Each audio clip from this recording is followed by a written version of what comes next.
Hey guys, today we're going to talk about the law of gifts.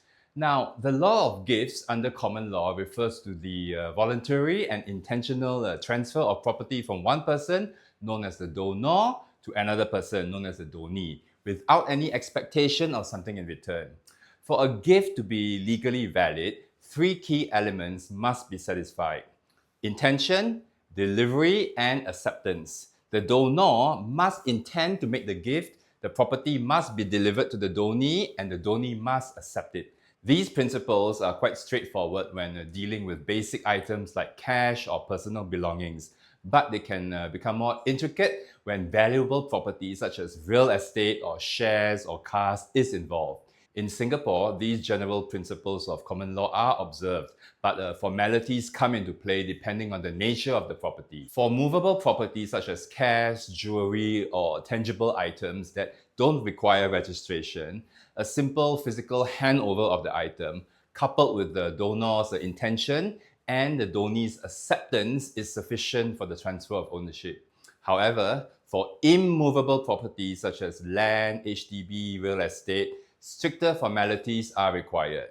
Under Singapore law, the gift must be in writing, accompanied by proper legal documentation, and then registered with the Singapore Land Authority or HDB for the title to pass effectively. Similarly, for shares in a company, the transfer process is governed by the Companies Act and the company's constitution, and it must be adhered to. This includes signing a share transfer form and having the company's registrar record the transfer. Failure to meet any of these formalities can render the gift invalid, even if the donor's intent is clear. To illustrate, let's look at three scenarios where gifts may or may not pass title.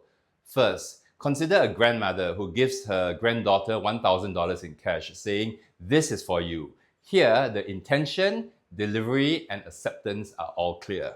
And since cash does not require additional formalities, the gift passes successfully. In contrast, let's take the example of a father gifting his son his car. The father hands over the car keys but does not officially transfer ownership with the Land Transport Authority.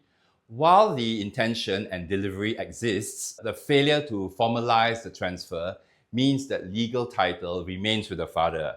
If the car is involved in an accident, the father could still be held liable. Finally, imagine an uncle who wants to give his house to his niece.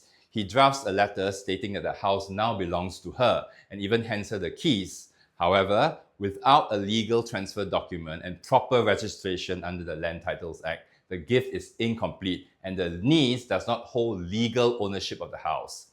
These examples highlight how formalities differ based on the type of property and the importance of following legal procedures to ensure a valid gift. From these scenarios, it is clear that intention alone is not enough.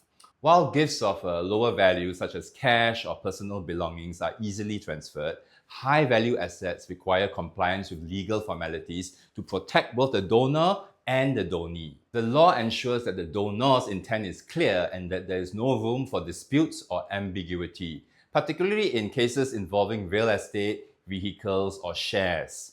For high-value gifts, seeking legal advice is always advisable to ensure that the transfer is properly executed and legally binding. Many people assume that verbal promises or informal handovers are sufficient, but as we've seen, this is not the case when strict legal formalities apply.